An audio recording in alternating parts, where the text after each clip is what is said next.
Okay, where we left off is we were talking about Erickson's model of development, and this one is the socio-emotional model. So we had Piaget's cognitive model, and then Freud's psychosexual theory was our example of a biological model, using more evolutionary terms and drives and those kinds of things that were all biologically driven towards what Freud argued for. It's an example.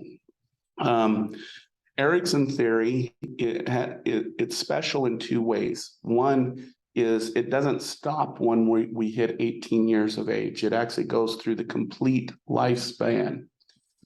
And the other thing that is unique about it is it has the research flavor of Piaget, but also the conflict notions that we saw with Freud's psychosexual theory. So it kind of is a kind of a blending of the two theories that we've already discussed. And just as a reminder, the way this theory is being introduced is in a very dichotic way, where either you have, for example, complete trust, or you have complete mistrust.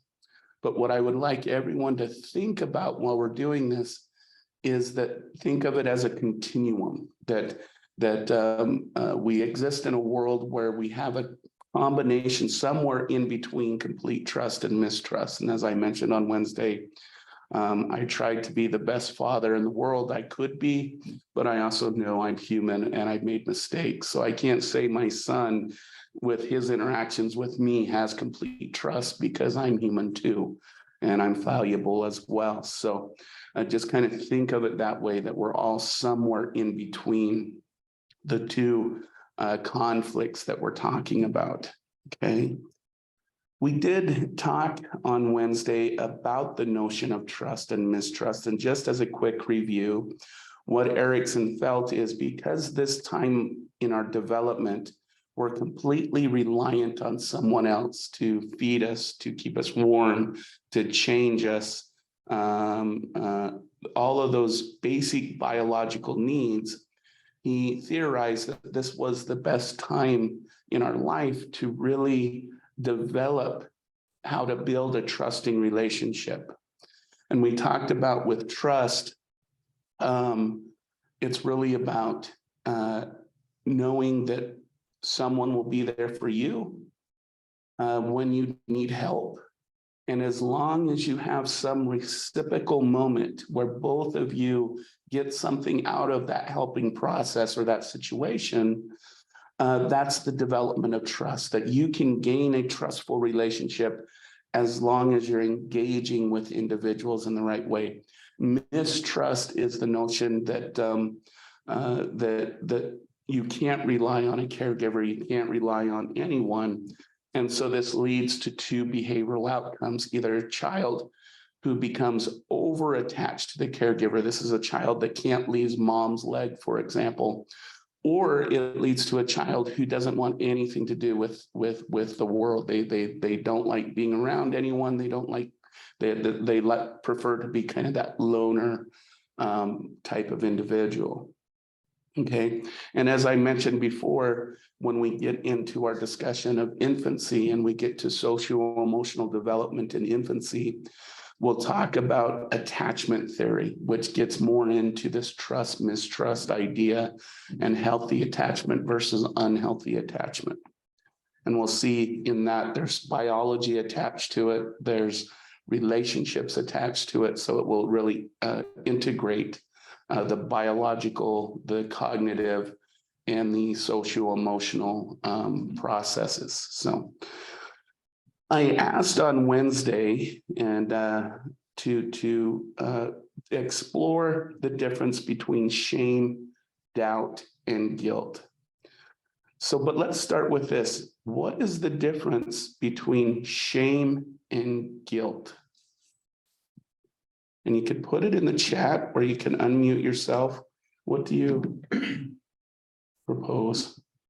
Yeah, it's kind of shame seemed like it much more effective to the whole being as opposed to guilt, where it was just an awareness of something you did wrong. Right.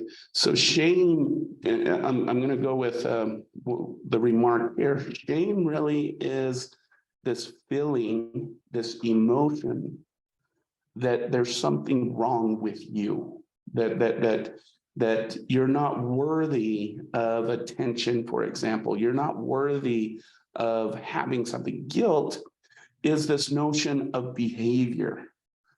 Guilt is not knowing whether you did was right or wrong.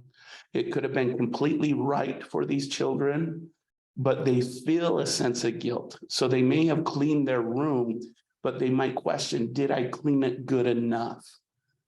What did I do wrong when I, as the example of cleaning a room? Shame is more of this kind of almost tied to self-esteem. It's feeling of not being worthy. And so the shame and doubt part is even before you do something, you wonder whether you should be doing it or not. So that's the shame and doubt. Okay. Now, if we go with the trajectories, the way to think about this is we're assuming nothing has changed in our children's life that we're working with here. So if you had trust and assuming nothing changes in early childhood, it sets you up for what Erickson called autonomy. If nothing has changed in the child's environment and they're on the mistrust end, it sets the child up to experience shame and doubt. Okay. So what is autonomy? So again, you're in a home and you have trusting relationships with your caregivers, your family, and at this time, your siblings. All right. And so you feel the ability to start to explore your world. If anyone has been around 2-year-olds, they get into everything. Okay. And they have no problem wanting to. It's almost like a drive during this age group to just really start exploring your world. Okay. A child who has healthy trust and has the ability to explore has a sense of autonomy. Okay. Autonomy in the healthy way looks something like this. The child will go explore for 15 minutes. Let's put mom in the kitchen. We'll put the little guy in or little girl in his or her bedroom, okay? The child will go play for 15 minutes. And then the child will go and find mom and say, hey, mom, just wanted to remind you I'm here. Everything's going good. You're doing good. We're all good. And then the child will go back and play for another 15 minutes. And then the child will go back and say, hey, mom, I'm here. Just wanted to let you know it's getting near lunch. What do you think we should have? And there's this kind of dance that they play where the child goes and freely explores. That's autonomy. And then goes and reassures the relationship with mom, because the little guy, what he or she is trying to do is to make sure while I'm exploring, because the world is a scary place, what the child is doing is making sure that mom is there, okay, and making sure that they'll be taken care of if they get stuck in their exploration. This is the notion of autonomy. Shame and doubt. So when a child doesn't get their needs met and they've experienced a caregiver who is emotionally, psychologically, and a lot of times physically not available for the child. Okay. And when the interaction does happen with the caregiver is constantly making the child feel like that they're a nuisance to their life, that they're trouble being the child. This is when a child can develop shame and doubt, where they're always feeling like they're not good enough. They don't know enough. That even before they engage in a behavior, even if it's a very healthy behavior, they'll question whether or not they should be doing it or not. Behaviorally, it looks a lot like mistrust. What the child does because of that self-doubting feeling is they'll either over-attach to the parent. They won't let the parent leave their presence. Or this is a situation where, the family is together and all of a sudden someone says, hey, has anyone seen little Billy? And they start looking for little Billy, and they find him 5 houses down in that house's playground or play yard, or doing something completely aloof, or not even recognizing the family is even there for the child. And so this is again, that child that is either really disconnected from the family, which then starts to develop into aggressive and anger, and those types of things as well, or completely over-attached. And this attachment isn't necessarily, I love you, mom. This attachment can be very aggressive and angry towards the parent, okay? So this is autonomy versus shame. And then again, if nothing changes in the child's life, we get to about 3 to 5, okay? And as I mentioned when we were talking about Freud's theory, the one thing about 3 to 5-year-olds that is really important in their development is play, especially role playing. This is when the child is taking on new roles and trying on different, as you would say, hats. And this is where there's interesting things that I haven't mentioned about this age group. This is the age group where the majority of a child's personality is developed. And in fact, it's this age group which is the #1 predictor of whether a child will go to college or university or not. If we look at that development, if they're very interested in learning, if they're very interested in the school process, that's predictive during that early age of whether the child will end up going to college or not. And not like a lot of us adults who end up getting forced to go to college because we need more money, right? But it predicts that. So, but this role play is very important. It's so important that even within the child care settings and those where children's behaviors are being formalized, and so we're trying to make them write on pieces of paper. Instead of doing that, it's transforming into it's more important to have children play during this age group than to learn how to write their name, as an example, because through play, a child can develop how to write their name, how to do all of those things that we prize academically. They can learn it more efficiently and effectively than having them sit at a table and trace their name over and over and over like they did, I know when I was a kid. But what, according to Erickson, is being developed during this group, okay? Initiative versus guilt. Initiative being that this is the child that says, hey, Billy, let's go play house.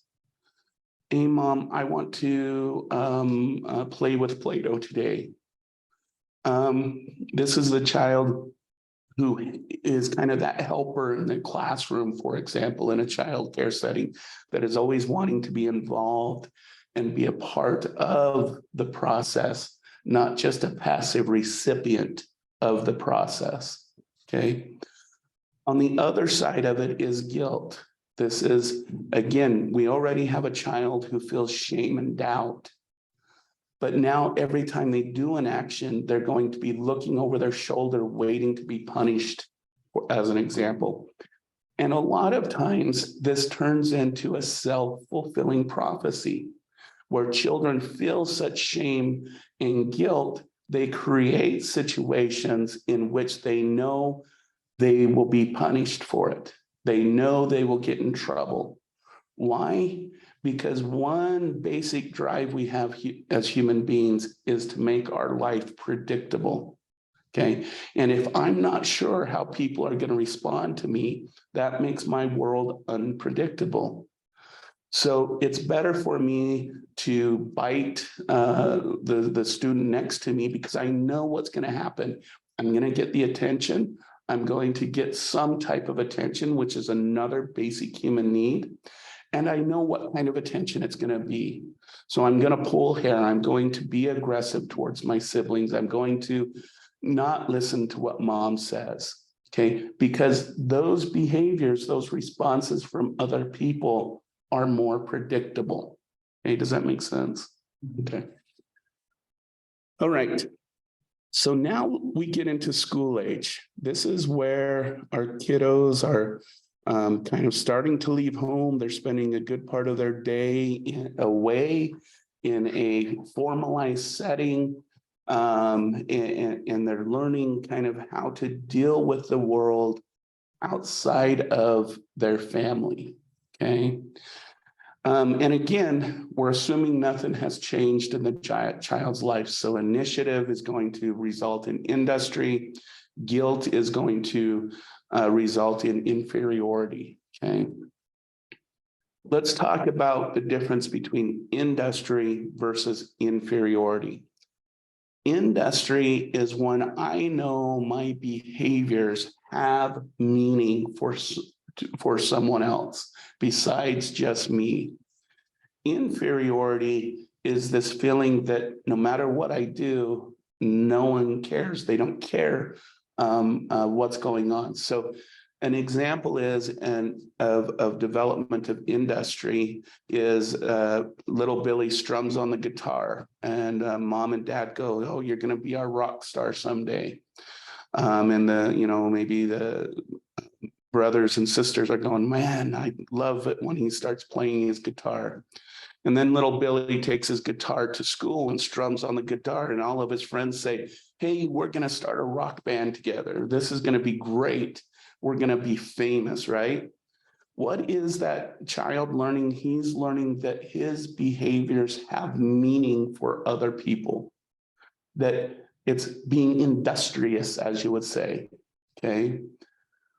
Inferiority sounds something like this.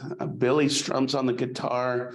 Dad comes in the room and says, Billy, I told you not to play that thing when I'm at home. You're supposed to do it when I'm at work so I don't have to listen to it. Okay. And then little Billy goes, okay, Dad doesn't like it, so I'll go try it at school. And he strums on the guitar at school and all of his friends laugh at him. Go, no, you probably should do something else. Okay. This is the development of inferiority, okay? That no matter what I do, I don't have value in it, okay? Now, this is one of those where, we need to be somewhere in the middle between having complete industry versus complete inferiority, okay? Because one of the negative consequences of Erickson's theory was a misinterpretation of this stage. Okay.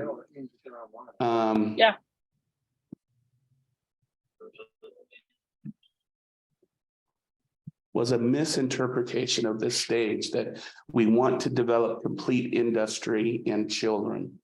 And so what did that result in? Well, it resulted in, for example, the participation awards that they give out in sports, that everybody should have the chance, that you really, you don't have the people who are best athletes or not athletes. You have everyone has that ability, right? And that has resulted in negative consequences for those who would be the next superstars, because what they start to learn is that, hey, I can be as good as I want to, but I don't have to be. I only have to be mediocre. Okay. And what it creates for those children who say don't have that athletic propensity is it really has an impact on their self-esteem. Okay, it starts to erode any amount of trust that had been developed into that child at that time. So this is one of those where, as parents and friends and stuff, we do want to pay attention to, is Billy going to be a good guitar player, or does he just have butterfingers and it's just not going to work out?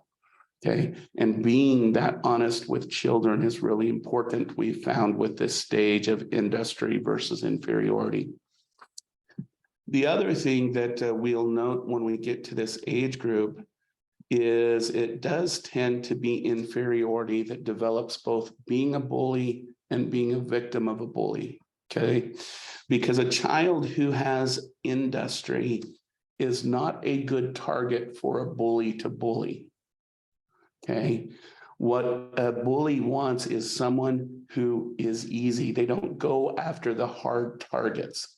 And who's a hard target? Well, people much like them that have an inferiority kind of way, that they're not prized very well, okay?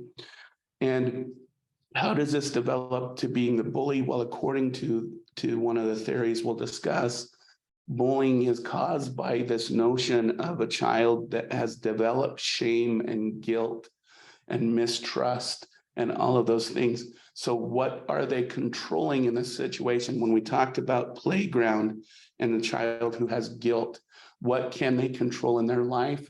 Well, they can control messing up or some type of aggression and get a response. In the socialized age group, what can I control? I can control how mean I am or how dominant I can be over someone else, okay? And so we'll discuss this more when we get to this age group and we really discuss bullying behavior, but this is kind of one of the main psychological ideas that we've developed about why there's bullies and there's victims, okay? Does that make sense for right now? Okay. All right. I had mentioned that what we have found is that most of our identity, most of our personality is actually set at the 3 to 5 year age, okay? But there's another point in life where we also have an important development of our personality and who we are. Because again, when we get to adolescence, we're going to find that here relationships are more predictive of success outcomes of adolescence than are the relationships that adolescent has with his or her parents or their parents. And so what we're going to find during this age group is we're going to see a solidification of a young person's identity through the interaction with peers, okay? And again, when we go through this, we have a healthy identity, and then we have something called role confusion, okay? And let's just kind of talk about, for a minute, what would be a healthy identity. So if I make a circle here, and what we're going to name this circle is our self-concept, which William James states your self-concept is everything that you can recognize as you, okay? And for him, the self-concept was divided into two, okay? On one side, it's your social identity. It's everything that is provided to you or given to you as being a part of a social system. So a son, daughter, a boy, girl, or non-binary, we should include that in there as well. A student, athlete, and all of those things. Those are all the things that you can state you are because of being a membership of being a human being, okay? The other part is James referred to it as the spiritual self. We refer to it as your personal identity.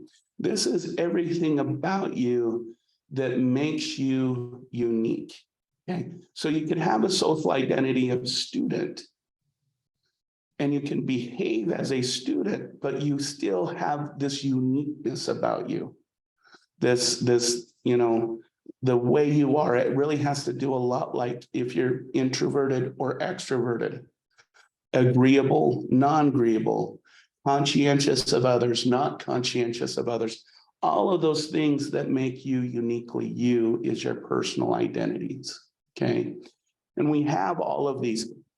And the question becomes, what is a healthy identity, okay?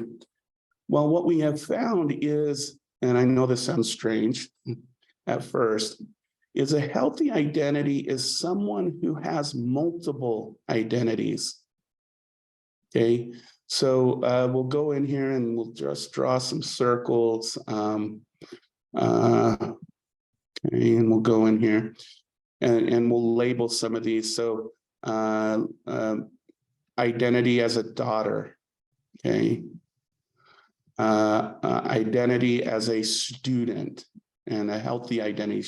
This person works on all of these, being a good daughter, being a good student.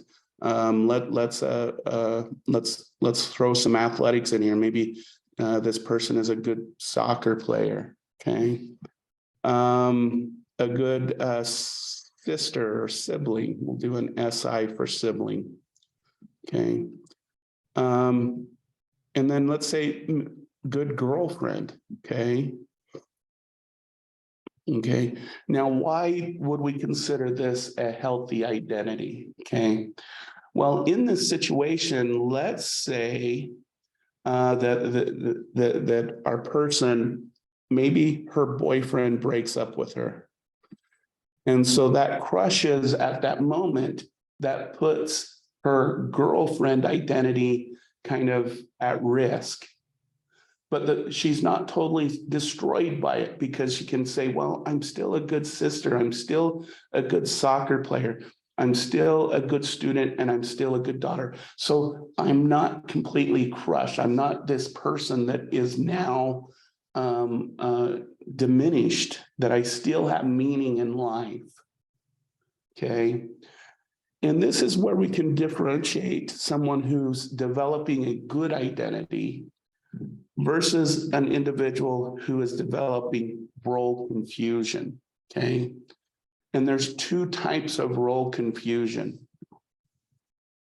One form of role confusion is this person develops a singular identity and they put everything in to that identity. Okay, they can only see themselves as, for example, a good girlfriend from our previous example. And in this case, what happens when that identity as a girlfriend gets damaged? The person is completely broken. Okay, this is when a person starts suffering very deeply. Probably my best real world example of this is when I worked for a behavioral health center at a college that had a football team. Because this was a community college and they didn't have a lot of perks to recruit, what they did in their recruitment is they would go to universities and whatnot, other universities and stuff, where really good football players were basically kicked out of that university for either not being academically good, or maybe they had some troubled behaviors or something like that. So they very specifically went and found those individuals and recruited them to come to the college. And around the months of, December and January every year, I always had to keep my schedule open and going into February, because what happens in those months is that's when most of the other universities, the more prestigious universities and the NFL start to recruit. And for a lot of these students, this college was their last chance to make it. It was their last chance to make it to the pro or make it back into university where they could continue playing football.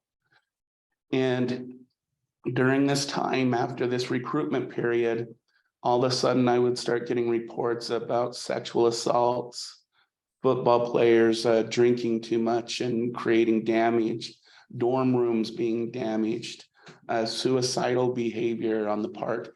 Because what happened to these individuals is that was their last chance to do the only thing they have ever been identified as, and that was a football player. And once that last chance ends, they really start to decompensate. And an unfortunate part about this is I remember stories from coaches saying, yeah, Joe, he just went back home and is sitting on the porch with his old man now again, because he didn't make it. So he didn't even finish college. Now, the students that were successful, that even though they weren't recruited into the NFL or by another university, is because they also focused on their academics, or they had other areas, again, going back to this healthier identity. But those ones that had confusion, that football player was the only thing I had, I always ended up working with a lot of them, or having to go in and work on not so good behaviors, okay? So that's one form of role confusion. The other form of role confusion is you go up and you ask an adolescent, who are you? And the only thing that they say is, I'm not a jock, I'm not a stoner, I'm not the prep, I'm not this, I'm not that. And then you ask, yeah, but who are you? And they repeat again, I'm not this, I'm not that, I'm not this, okay? So this is an individual who has no idea who they are, and the only thing they can identify with is who they're not, okay? And again, behaviorally, what do we see with adolescents like this? We see them becoming very confused. They have hard times in relationships when they get older. They have a hard time holding jobs down. They tend to be that person who says, at a job where they say, I could do it better than how they have it here. And then you ask them, well, what would you do different? And I go, I would just run it differently, right? It's that person that kind of thinks they could do something better, but they actually don't know how to. They don't have that ability. They can just say what they can't, what they're not, okay? And this is a second form of role confusion, okay? So this is a good notion if you have adolescents in your life and stuff. It's very healthy to have them focus on all domains of their life, be involved in all domains of who they are, whether it's a boyfriend, girlfriend, a sibling, be involved in community, because we found that having all of that, being kind of a well-rounded person with multiple identities, is really beneficial for adolescents. Does that make sense? I have a question. Yeah. What was from this side of the circle? You said that on the other side, it was spiritual self and personal identity. Yeah. So when we're looking at the self-concept, on one side is social identity. Oh. The other side is that what James referred to as your spiritual identity, or what we now call your personal identity. So on one part, it's what makes you unique. On the other part, it's what makes you connected to the broader world. Right. Is that more clear? Yes. Okay, all right. Okay, so that's the development of identity versus role confusion. Okay. In the next group, we're moving into young adulthood. Okay, and a lot of times, when we look at 18 to 25, and as I mentioned at the beginning class, young adulthood is actually be considering 18 to about 35 now. What we see is well, we know guys during this age group think about it every 60 to 90 seconds. And we know on average, not everyone, on average, women think about it every 3 to 4 hours. And that's sex and who they're attracted to. It's constantly on our minds during this age group. And what Erickson argued is it's a drive towards developing intimacy versus isolation with someone, being able to gain a partner in life, because life gets a lot more complicated, as we all know, as we get into adulthood. And it's really nice to have someone there that you care about and you could make it through this life together. And so for Erickson, he felt that this was the optimal time to develop what he called intimacy versus isolation. And as you could imagine, if you feel like you can develop trust and you can have autonomy and initiative and industry, and you have a healthy sense of who you are as a person, this sets you up to develop good, intimate relationships with other people, because you don't have any of that guilt or shame. You don't have that mistrust and you're not confused about who you are. So you're able to get into relationships and be who you are and express who you are. And then that allows the individual that you're getting in that intimate relationship to reciprocate that back to you. It creates it so they can be more open and honest and what we call authentic with their partner. So that's healthy intimacy. When we talk about isolation, we're talking about psychological isolation, okay? And this can take, a couple forms, okay? If we, here I can, one form of isolation is when a person invests themselves completely into non-human activities to take care of that need and that energy and that drive. It's when someone invests it in non-human entities. So I'm going to be very stereotypical, okay? This is the person that becomes a workaholic, as an example.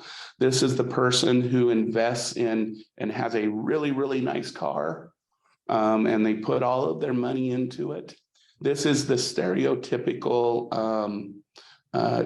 cat woman and dog man. They're choosing to invest in something that is non-human, that gives them some sense of meaning and attachment to something, okay? That's one form of isolation. The other form of psychological isolation is it is someone who really does want a relationship with someone. They really do want to feel love, okay? And so what they do is they get in a relationship and everything will be going good. And then around about 3 to 6 months into the relationship, they dump the person. And sometimes they already have someone else as the replacement. Sometimes, whoa. Okay. Now, what's going on in this situation? Well, when we think about dating and everything,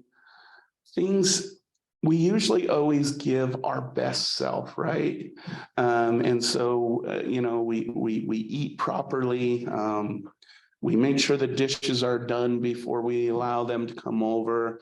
We're usually dressed and stuff like that. But the problem is that as human beings, we can only act perfect for so long. Eventually, the other parts of our personality start to leak out, okay? So you're sitting with your partner one night and all of a sudden you hear a fart, okay? The dishes aren't done all the time anymore. She or he isn't smelling as pretty as they usually always do, okay? So the relationship starts to get real, okay? And another thing that starts to happen during this part is, you go to the restroom and you notice there's another toothbrush in there. You notice you have another key on your key ring, okay? Because this is also starting the notion of when we start the commitment process in a relationship. For someone who is psychologically isolated, who, again, doesn't have a strong sense of identity, feels inferior, guilt and shame and mistrust, that period of realness and commitment is scary. It becomes very, very scary. And what does the person who wants to isolate do? They need to escape the relationship. Okay. So if you have someone in, now I'm going to be honest with you, when we get to intimate relationships in young adulthood, I do want to say there are some people who are addicted to the first parts of a relationship, because during this period, your brain actually starts to release amphetamines, much like methamphetamine. And people can actually get addicted. So they'll get in a relationship. And then once that addictive substances in the brain start to wane down, they'll get out and get immediately, because they want to keep that excitement. But many times, if you know someone who is constantly getting in and out of relationships, it's because of this isolation, this feeling of worthlessness that they have, that and commitment becomes scary to them. Okay. And so that's the other form of this getting in and out of relationships looks like. I will say that isolation is more common than the relationship addiction situation. So I just wanted to bring that up. So that's intimacy versus isolation. And then we get into the next two phases of life in middle age and late age. And these two are very much tied with each other. Okay. What happens in middle adulthood is we start doing this kind of life analysis. And either we're going to say, you know what? Life has been good to me, so I need to be good to life and I need to give back. So this is what we call generity, okay? Versus stagnation. Life has been crap to me, so they stagnate, they stop, okay? So what does this look like? This is generity looks something like, you know, the person sitting there in their armchair one evening, and it's a longer process than this. I'm simplifying it. And they go, gosh, you know, I've been in a healthy relationship for going on 15 years now.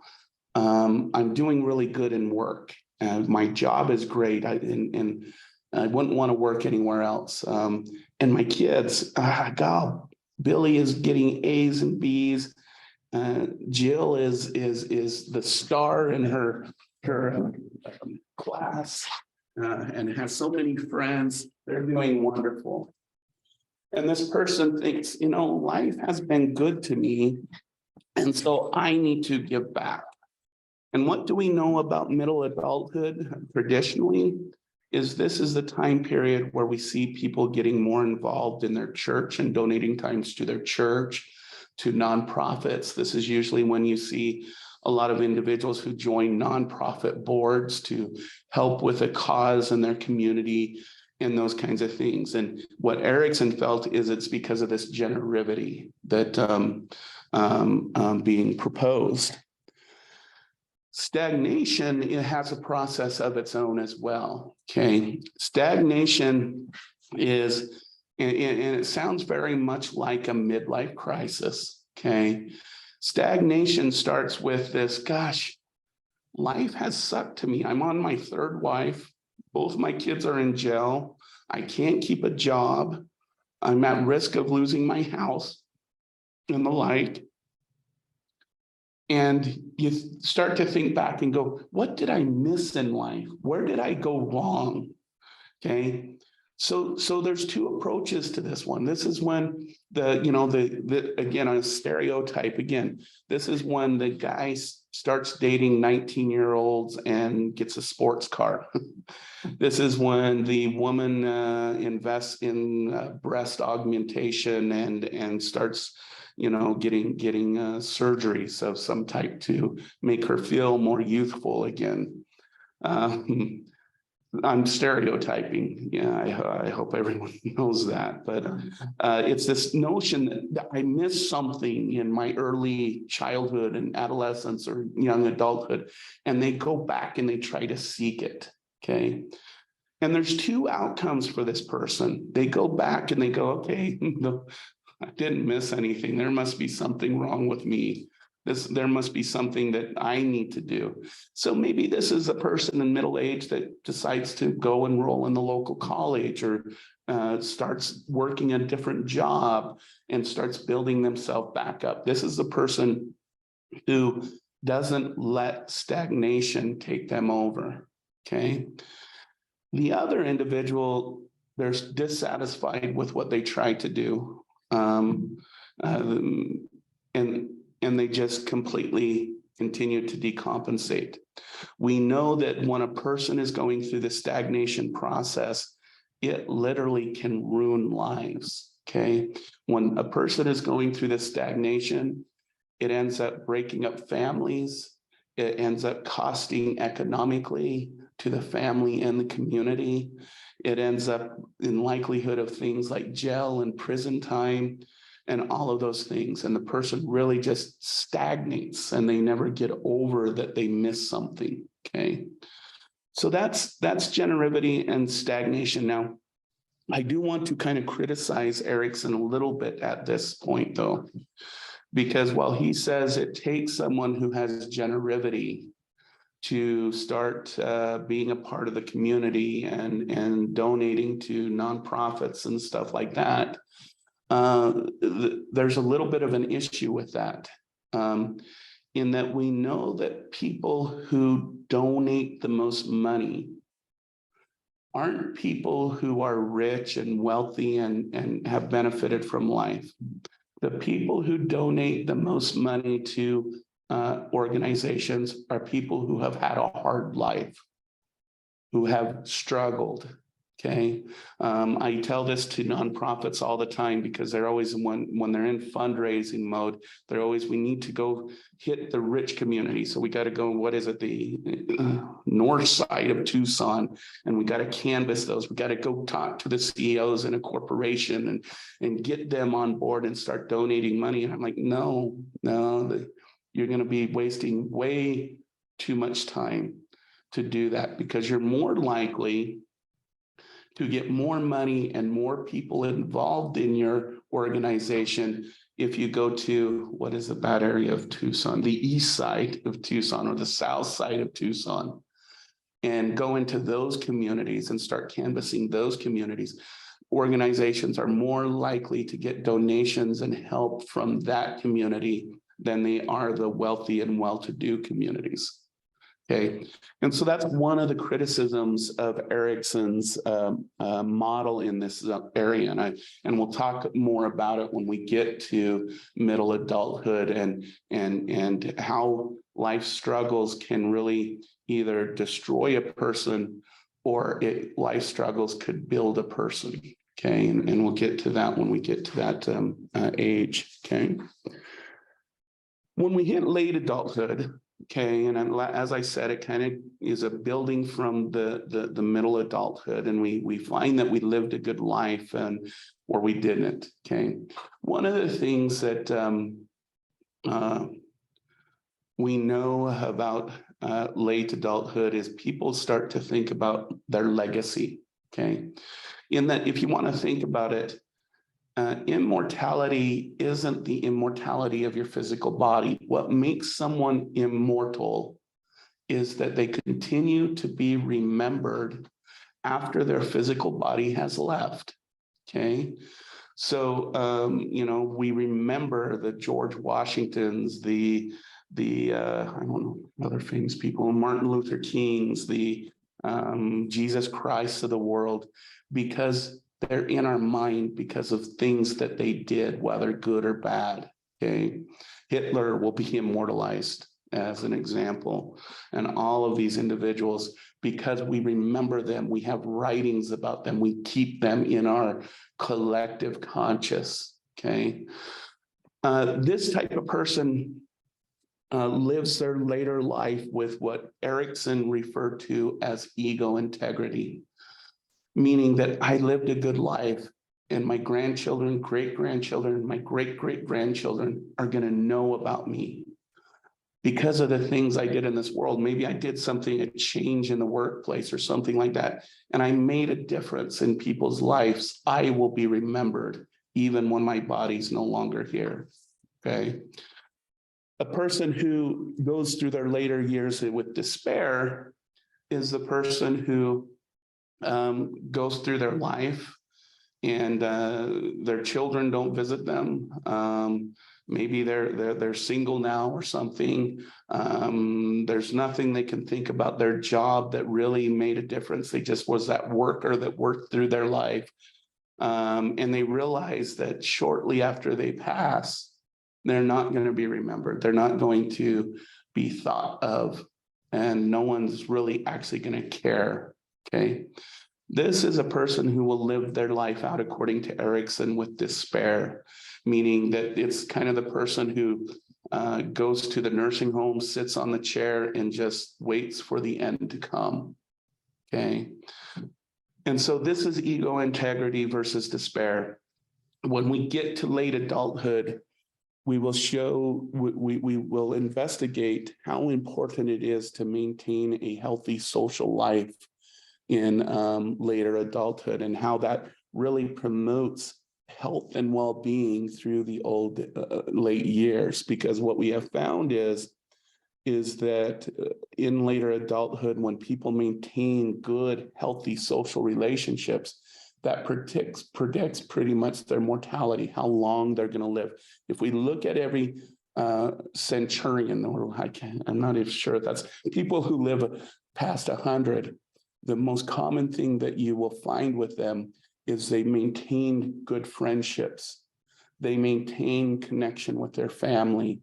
They sought out social situations. So it's the person who, I go to McDonald's sometimes in the morning, and there's always that group of old guys there. Okay.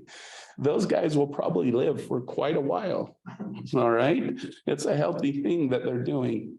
And we'll talk about this in this ego integrity perspective about when we start to isolate ourselves from the world is when we start to see life not go so well. In fact, if we look at the group that is most risk for suicide, it's men between the age of 50 and 60, okay?